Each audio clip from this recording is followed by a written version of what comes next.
Unafraid Show Daily Live College Football Edition. And you guys do not want to miss what is on board today because we got to talk about the best games in college football. We're going to preview them because on its face, it does not look like that this is the best slate of games of the year. It's not October 12th. But the reality is there are some extremely tricky matchups that are going on. We got Alabama visiting Wisconsin, Deion Sanders going out to Colorado State, Boston College, Missouri, sneaky good and sneaky important game for both of those teams.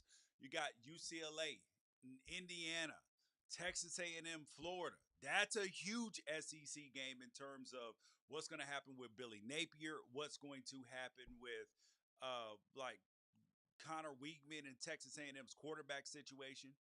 You got LSU, South Carolina. Which one of those teams is actually good?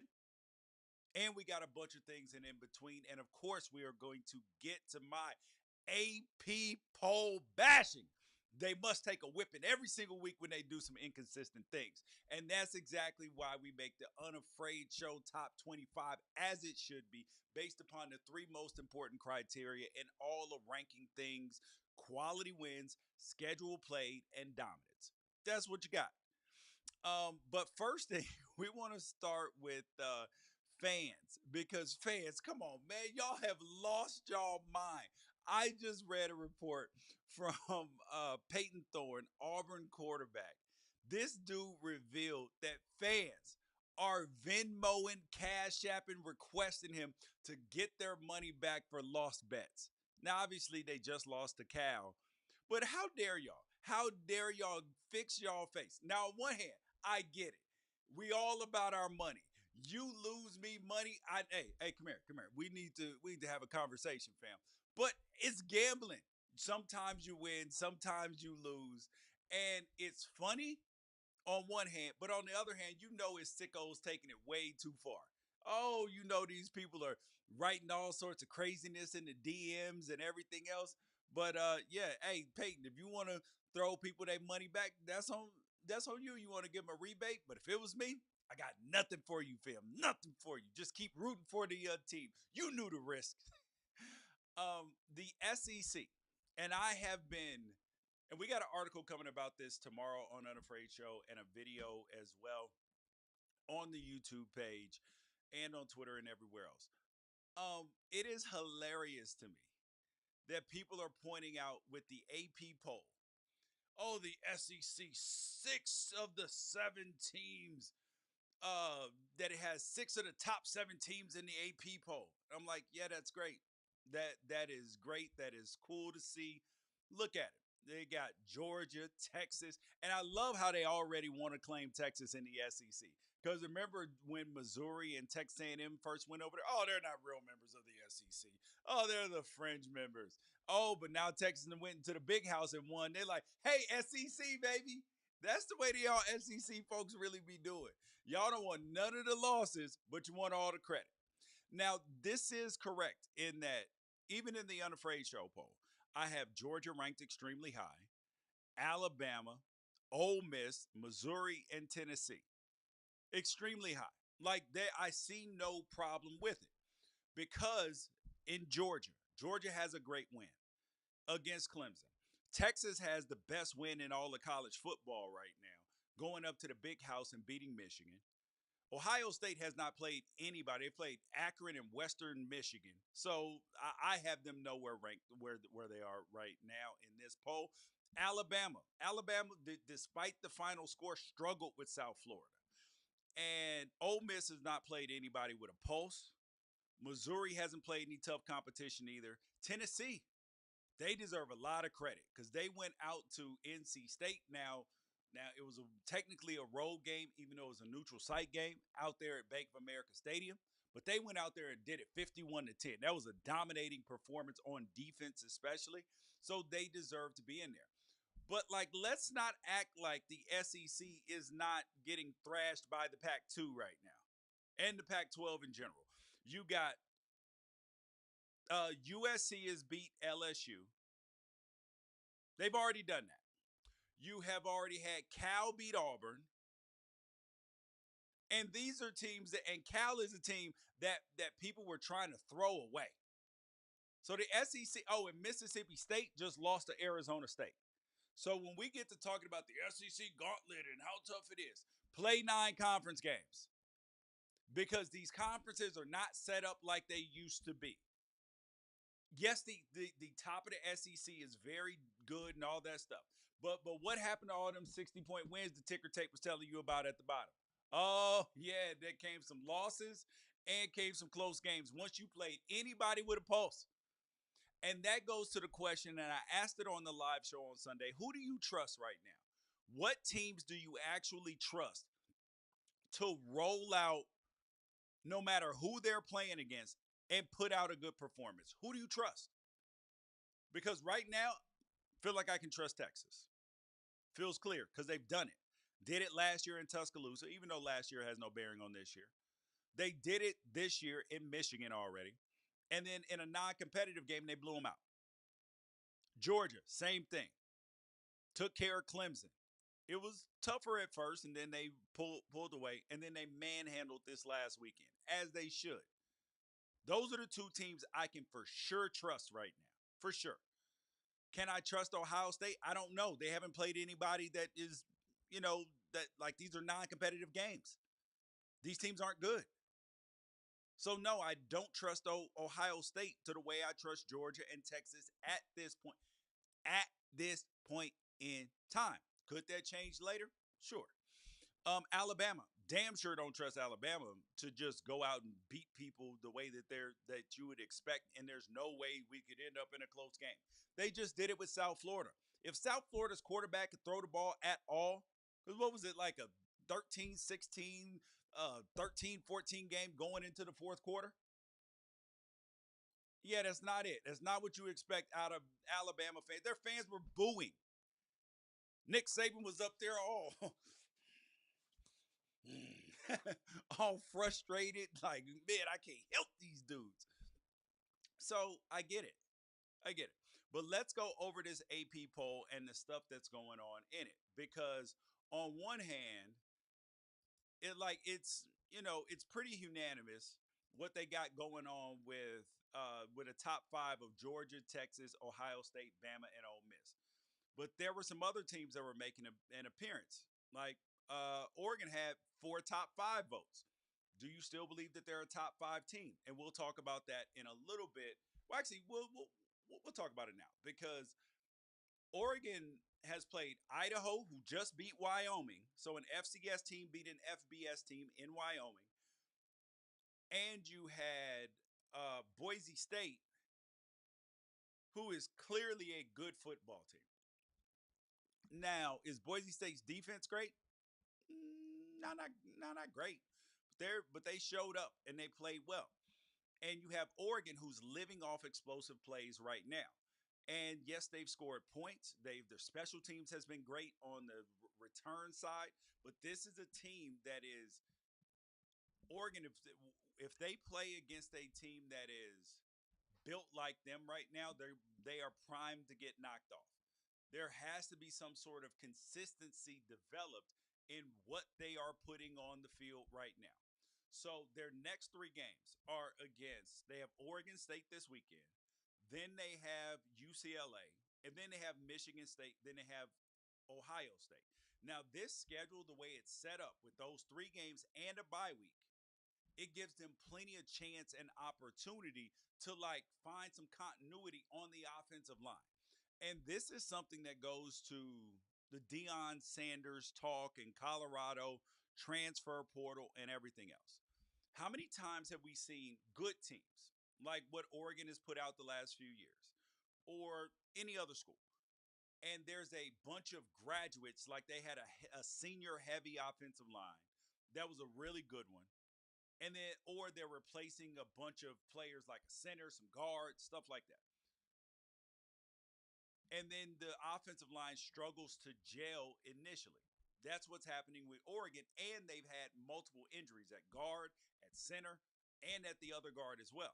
So they're still trying to mix and match and find the right combinations because they've not been able to sustain drives. They've been able to score off big plays, and that's feast or famine.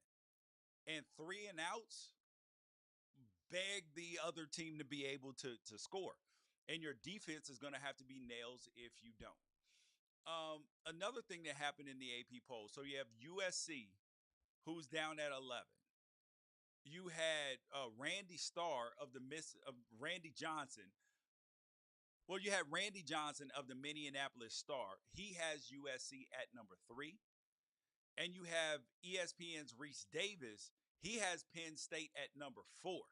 And I'm like, I am strictly confused as to why you would have Penn State at 4 right now after what you saw last week against Bowling Green when they could barely get stops against Bowling Green. Now, could Bowling Green stop them in the run game? No, no, but they're not supposed to be able to.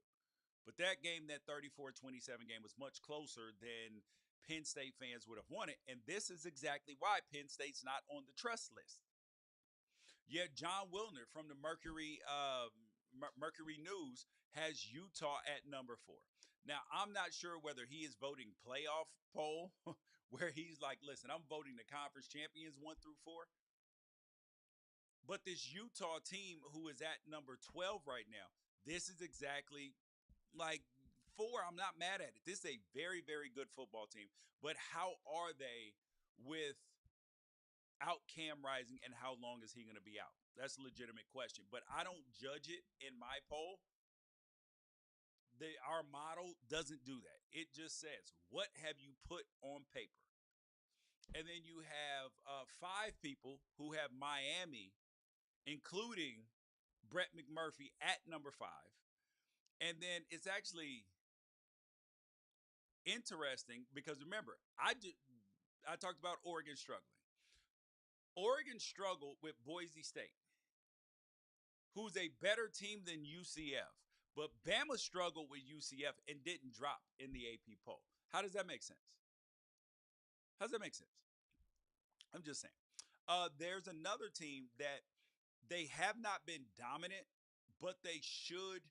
And I'm not 100% sure that they should be ranked, but it's a little bit of their preseason and their star power carrying them right now. And that's Arizona, because they got gashed defensively by New Mexico. And then they were down at halftime to Northern Arizona. But they're at 20. And then you have Stephen Means of the Cleveland.com and has Arizona at number 12. There is no way, unless he went to Arizona, has some friends that go to Arizona, knows the athletic director, knows somebody on staff, that he was watching Arizona play. Because if he was watching Arizona play, there is no chance he has them at number 12. No chance. And but it is also surprising in the AP poll that Syracuse only has 2 top 20 votes, and and is at a high of 19, and that's Brian Howell of the Daily Camera. So, and then you have different ranges of teams, right? So you have Penn State by the voters, because remember the voters, they released their bracket of where they voted and everything else. So you have Penn State. They're as high as 5 in some people's bracket, and that's by Brian Fonseca from New Jersey Advanced Media, and as low as 14, and that's by Chris Murray from the Nevada Sports Net. Then you got Kansas State, who is starting a young quarterback, Avery Johnson, and K-State has a high vote of number 9, and that's from Kirk Kenny from the San Diego Tribune. And then they have 2 votes that are actually outside the top 20. So that's very, like, Kansas State has such a huge range. And then you have Michigan. Their range is from number 12 to unranked. There is no way that if you watch that Texas game and you watch the Fresno State game, that you believe that Michigan is the 12th best team in the country. They weren't even dominant at a high level against Fresno State, and then they got pushed around and bullied by Texas. So if they're getting pushed around and bullied by Texas, and you're looking at some of the other teams, the way they have performed even in losses, that ain't a top 12 team right now. Like and only and one of the voters that decided Michigan shouldn't actually be ranked at all, guy guy from Austin, Texas, Kirk Bowles. Now I can't say that Kirk is completely wrong, but I'm not mad at it. You have Iowa, who lost to Iowa State this week, and they had they had six top 25 votes. But then you have Iowa State, who's in the poll with over 50 ballots and three with top 15 votes. And I'm like, over a made field goal? Are we kidding me? So Iowa got shunned by the voters for a 3-point loss. Their offense still looks terrible. But if you watch this game, Iowa State's offense is bad too. This was two this was two offenses that are on the struggle bus. This was a rock fight for the millennium. This is people trying to defeat an enemy throwing rocks. That's what it is. Like stone him. Except for the person is not just tied up that they get a chance to run and move. That's what it's literally a rock fight. And then you had Northern Illinois make the top 25. But there were four. Explain this to me. Explain this to me. How did Northern Illinois make the top 25 of the AP poll, but then you had 43 voters who have Notre Dame above them? Are you kidding me? That's over 4 times as many. Like, what are we doing here, fam? What are we doing? And it's the second game of the season. So you cannot tell me that 2-0 NIU, who just beat Notre Dame, you can't tell me that Notre Dame is still better than NIU right now. You can't. Can you say that in 4 or 5 weeks? Yes, depending on what Notre Dame does and depending on what Northern Illinois does.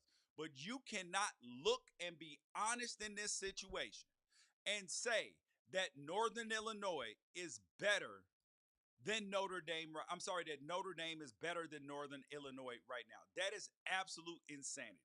That is nonsensical and it's senseless.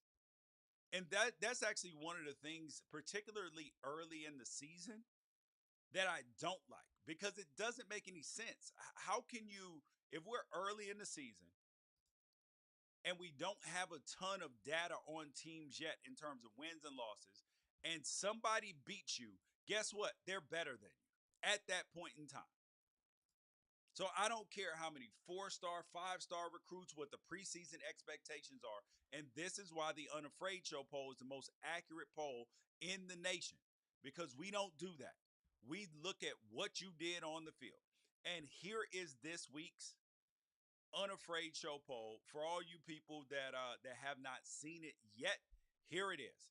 I have Texas at 1, Georgia 2, Miami 3, then USC, Ohio State, Penn State, Ole Miss, Utah, Missouri, Tennessee, Alabama, Oregon, Washington, Oklahoma, Louisville, K-State, LSU, Syracuse, Georgia Tech, Oklahoma State, Michigan, NIU, Notre Dame, Arizona, and then Clemson.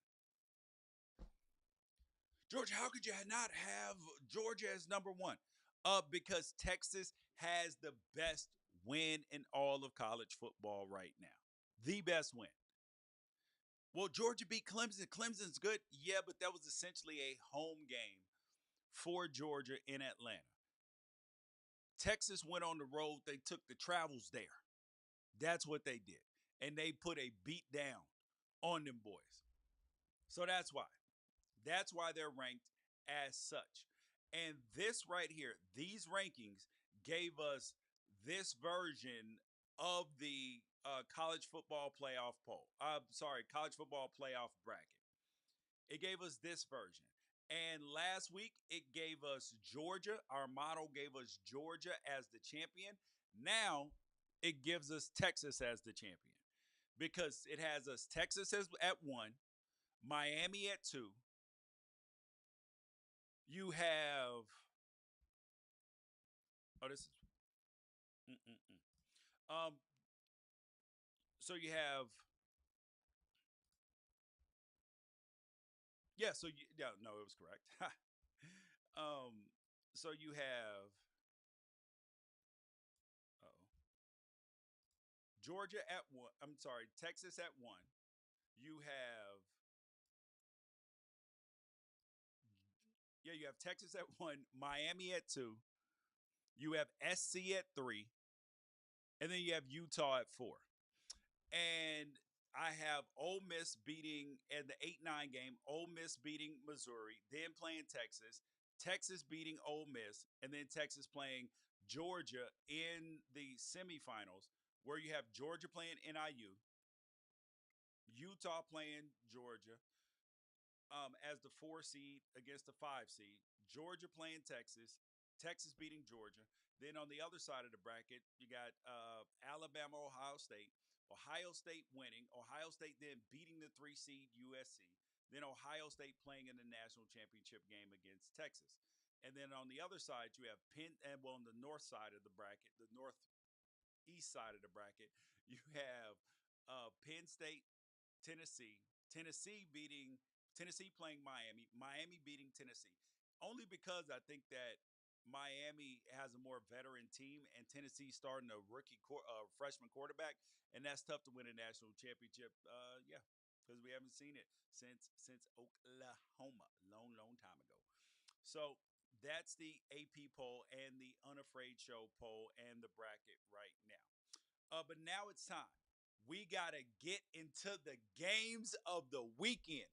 The games that you people do not want to miss this weekend. And you guys make sure that you guys share the feed, tell a friend about the Unafraid Show and everything in between. Now, I'm not saying, well, we're going to start with the Washington State at Washington game. Now, I'm not saying that Washington State is better without Cam Ward, but if we're being honest, there are some systems that are better ran by college players that may have less pro potential. And I watched damn near every single Cam Ward game in when he was in Pullman. I didn't watch the Incarnate Word games, but since he was in Pullman, absolutely. And he clearly has pro potential. But like John Mateer has in his poll credentials, like he's a guy that could get Washington State into the top 25 because he's got the ability to do what it takes in the right moment. And then last week, Texas Tech kept dropping 8 in the coverage.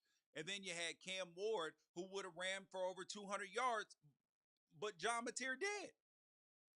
Because Cam Ward wouldn't have run for 200 yards, but John Mateer did. So it's the system versus the actual player. And Texas and Washington State was able to roll them partly because of their quarterback. Just it. All right, but the nice thing over there for now that we talked about Washington State is for Washington, right? Washington has really good running backs, really good running backs, and the good thing for Washington is that Texas Tech may have exposed a strength that the Huskies might not have even known that was there. So now it's up to Jed Fish, Washington's head coach, to find out how to stop an offense that has multiple dimensions. Because on offense, the Huskies running backs, man, them dudes have touched the ball 62 times in the first 2 games. And their running back coach, Scotty Graham, absolute dog. Like he's a hell of a coach. But even more than that, he identifies talent well and then coaches them up. And like they have one of the better running back stables. Even if Jonah Coleman, who came with Jed Fish and Scotty Graham from Arizona, even if he didn't go, that whole stable of backs would still be excellent. And I expect the Huskies that they're going to try to use the time of possession as a weapon in the Apple Cup. This is a game that's normally played in the last week of the season. Weather is usually a factor, and it usually hurts Washington State more than Washington because because Washington State has typically, for ever since Mike Leach, been an air raid team. And now they're multi-dimensional, so it'll be interesting to see how that shakes out. Now, the line on this game, Washington minus 4.5. This is going to be an interesting one. My initial thought is Washington State, but on Thursday we will iron all of this out. Well, actually, no, excuse me. Tomorrow we will iron all of this out for you guys' bets, the way you guys know the right place to put your bread. The next game up that we got to talk about, Alabama at Wisconsin. You're going to have a lot of the game day shows there. Josh Pate's going to be out there. A lot of people are going to be out there. And this feels like a very, very odd matchup because Alabama's never been to Madison, Wisconsin. Like it feels almost as odd as like Texas never having been to Ann Arbor, Michigan until last week. We are literally living in history in college football. This is the first time that we've seen this, and fans deserve it. We're getting something special every single week right now that we don't typically see. Now, I'm going to keep this game simple, though, because Alabama's new head coach, Kalen DeBoer, he is flush with five-star talent, and it's a scary proposition. And even if that talent is headed into hostile territory in one of the best game day environments in all of sports, and especially in the world of college football, Camp Randall Stadium, which I got a chance to play in, those people are insane. Everything from jump around, they do the wave, they spin around when they do the wave, they reverse the wave. These fans are the only fans that are more choreographed than than the Wisconsin fans. The only fans that are more choreographed than the Wisconsin fans are the fans that Kyle Field in Texas A&M. Hey, but even though Alabama has all that five-star talent, they're headed into hostile territory where they're going to meet a Luke Fickell coach defense. And back in 2019, Indiana's offense had 6 Big Ten games where they scored at least 31 points. And again, that's at Indiana. Like, that's a team that usually averages under 25 points per game over a full season. And so DeBoer's offense is built to score points. It just has been doing it. So this makes me very curious to see. Like, this is the unstoppable force versus the immovable object. Whereas Alabama's offense got rolling against South Florida last week in the fourth quarter. Once South Florida had to throw the ball and got in some tough situations, a 3-point game and less than a one score game turned into what looked like a blowout with I think it was 42-16. Now, I'm curious to see, though, is that if the huge numbers that Alabama put up in that fourth quarter, they put up 28 points against South Florida, if that was an indicator of South Florida gassing out against a superior opponent, or if this Kalen DeBoer offense and with Jalen Milroe at the helm and everything else, if it finally just clicked and turned on, because it takes a minute for that adjustment to be able to happen. And in this game, Wisconsin's best bet is to figure out which one of their backs, whether it's Masuli, Tawee Walker, that are going to be able to make the most out of the least. Because 3.5 yards with what they've been averaging and a cloud of dust every time, that's going to be the Badgers' best bet to shock the college football world. Because what?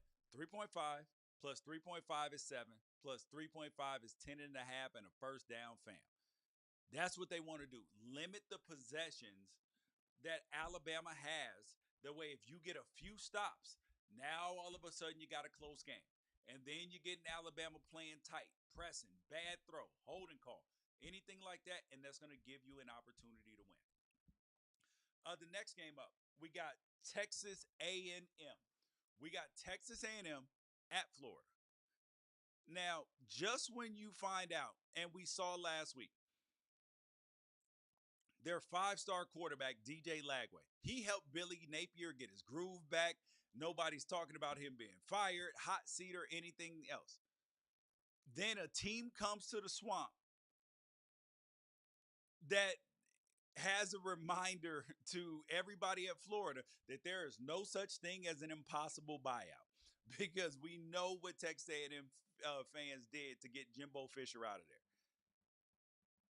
Because they gave that man a golden parachute, the shiniest gold parachute of all gold parachutes, for failing to outperform his predecessor, Kevin Sumlin, who they ousted out of there and paid him a buyout because he just wasn't good enough. And now you got Mike Elko heading into Gainesville. And that's where Billy Napier makes Dan Mullen look like Urban Meyer because they're not winning at the level. And they're like, damn, I miss those good old Dan Mullen days. But the real story in this game isn't the five-star freshman in orange and blue. It's the other five-star freshman. Because remember, now not even just Texas A&M's, but you have Graham Mertz, who is Florida's technical starting quarterback. And you had Billy Napier said that both of them are going to play. Hate it, hate it, hate it. Pick a side, Billy. Pick a side and roll with it. If you're gonna go with DJ Lagway and he starts playing well, do not take that young man out the game. Let it ride. That's your only hope right now, fam. But now the other five-star that I was talking about is Connor Weigman, quarterback over at Texas A&M. Because a couple weeks ago, Weigman was facing is he a bust? Can he not do it? Those types of accusations. But I outlined on a video here on Unafraid Show. You guys go back and check all the great content here on Unafraid Show on Twitter or on YouTube. And you guys make sure that you guys like, subscribe, tell a friend about the show. Most importantly, share and get notifications. So I outlined on a video here on Unafraid Show that Connor Weigman actually compares favorably to most of the five-star quarterbacks that have actually come out in the last 5 years. Now, he didn't look great against Notre Dame, but this is another opportunity to prove that he's the same kid that Aggie fans were excited about when he beat LSU in 2022. Next game up. Ooh, buddy, this is spicy. This is mentor mentee. You got Silverfield, head coach over at Memphis, at Norvell at Florida State. Man, Memphis's coach Ryan Silverfield, he got to be feeling some type of way this week because he knowing that he's coaching not only for the group of 5 spot in the college football playoff, but he is already like gonna be in the short conversation of guys who should he be this P5 head coach?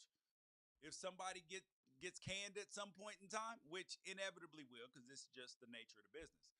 But the other part that he has to be conflicted about is that to do that, he's going to have to take down the man that actually handed him the Memphis job. And that's Mike Norvell. Now, it would be fine to beat Mike Norvell on a normal year. But at the point in time where Mike Norvell's, coaching, chops and people are questioning and there's pressure building. Is he on the hot seat? No. But is there pressure building? Absolutely. Like Florida State, who's 0-2, needs this win badly. Now, is there any version of the Wesley Snipes, Nino Brown, G Money meme? Or maybe the old Yeller? Because either way, college football is a nasty business. And sometimes you got to take out your heroes. What did it say? Sometimes, Drake said it. Sometimes your idols become your rivals, but then you got to AI them for survival. Like the way AI crossed up Mike. Sometimes you got to AI your rivals for survival. Sometimes you got to AI your idols for survival. But let's look at Memphis because they got Seth Hennigan. He's in his 4th year as the Tiger starting quarterback. And the dude has had a storied career. But he is going to be in need of a signature win in his senior year. Because he played his ass off last year against Missouri. And in last year's bowl win over Iowa State, he looked like one of the top 5 returning quarterbacks in America. And he's not being talked about at that level right now. Then you got Florida State, who has been physically just out muscled. They got bullied by Boston College. They got bullied by Georgia Tech. And if it happens again, you might actually start to hear some of the Seminole players start like, oh man, maybe I should redshirt this year. Mm-hmm. Mm-hmm. They're like, I done put down some good film. Maybe I should redshirt. Like, get up out of here, fam. But this is the way it goes in college football. Next game up, we got Boston College at Missouri.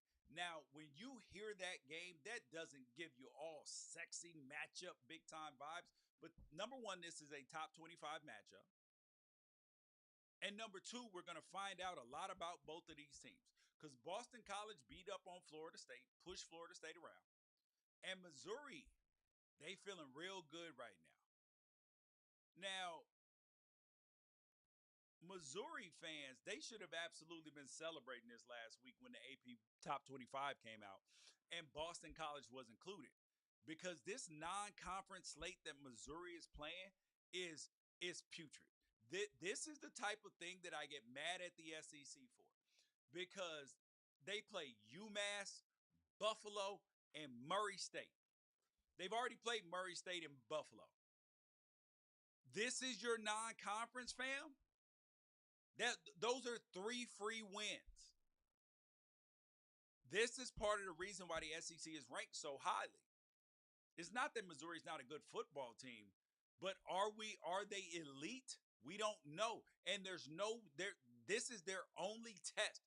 Like if I told you that a team that was ranked in the top 25 but everybody was like, "Oh, yes, this is one of the 5 best teams in the country, 10 best teams in the country." And they were like, "Who did they beat?" And you say UMass, Buffalo, Murray State, and Boston College. You'd be like, wait, what? Are you sure? Yeah. I watched them play. They dominated those games. You'd be like, fam, they like no disrespect to any of those kids, because some of those kids are gonna end up on NFL rosters. Some of them play hard. They're gonna end up coaches, smart kids out there doing their thing. But Missouri's roster should be winning these games. And that's not going to do anything to convince college football playoff committee. Actually, it might, because they reward people that play bad schedules all the time and act like they're good because they're like, look at the metrics. I'm like, I don't care what the metrics say. I'm looking at who they play. So if anybody can explain to me the math that goes on with these strength of schedule rankings, it is mind-blowingly bad. Mind-blowingly bad. Now, Missouri and their fans believe that they are a title contending team this year, and they're going to have a really good opportunity to prove it against Boston College because Boston College is well coached, and Bill O'Brien is doing a good job there. And they can run block, and they got one of the most dynamic quarterbacks in America in Thomas Castellanos. Like, this matchup is a blessing for Missouri, so they better not blow it. Like, I'm actually serious. Because the SEC bias only helps you when the entire country believes you're a real SEC team. And don't shoot the messenger, because there's a lot of influential people out there who still have not accepted Missouri as a real SEC team yet.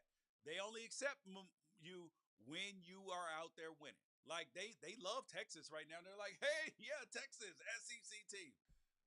Let Oklahoma had lost to Houston last week. They'd be like, oh yeah, but they're not real SEC. They're new SEC.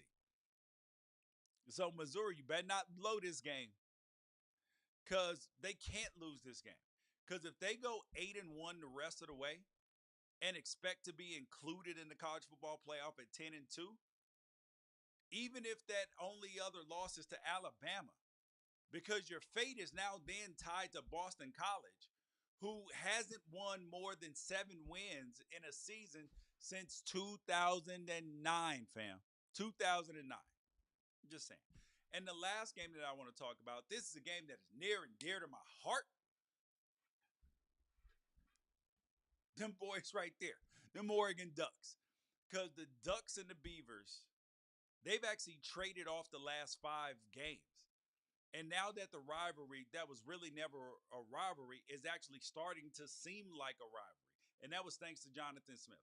But this Oregon State team has been pillaged by the transfer portal. Their head coach, Jonathan Smith, leaving to go to Michigan State, taking part of the staff, a lot of the players. And Oregon State's cupboard does not look as strong as it was. So now here's the thing. Jonathan Smith might be gone, and he left the team in Trent Bray's hands. And that meant that defensive players like Nico Taylor, Skylar Thompson, that those were some guys that actually stuck around there in Corvallis. And on the other end, like if Oregon fans, if you guys thought that Idaho was a problem 2 weeks ago, let's just say we're lucky that Idaho didn't still have Giovanni McCoy at quarterback, since he's now the starter in Corvallis. And this is a kid that my son has worked out with for years. He's worked out with Sam Fisher over there at yes with Sam oh my gosh, I forgot his quarter. But anyways, look up Sam Fisher if you're in Southern California and you're looking for a quarterback trainer. He's a good guy out here too. Now this Oregon State team, this Beavers team is actually fun, and it like they're in the Pac-2 right now. You kind of feel sorry for them. You're like, damn, this ain't right that this happened, but they're fun to watch, and it's wild watching Anthony Hankerson have success running the ball after having to deal with being a running back in Colorado's offense for the last 2 seasons. You're like, oh damn, he's much better than he looks. And as long as the Ducks are able to keep Dylan Gabriel from getting sacked and harassed, I'm not actually sure that there's a defense out there that can keep this hyper efficient machine from actually chewing up yards. But the problem is that Gabriel has been sacked more times against Boise State than Bo Nix did in all of 2022. So this game is critical because I talked about it earlier. This game is critical for Oregon to get back on track. They have to. This is not about how many points they score. This is about sustaining drives on offense, putting together long sustained drives. They don't have to be long, but 6, 7, 8 play drives and punching it in. Not having negative plays, whether it's tackles for loss or penalties. That's what you want to see out of Oregon right now, and you haven't seen it so far this season. But you guys, this is College Football Live, presented by the Unafraid Show. I'm George Wrighster. Make sure that you guys watch on YouTube at Unafraid Show. Tell a friend about it.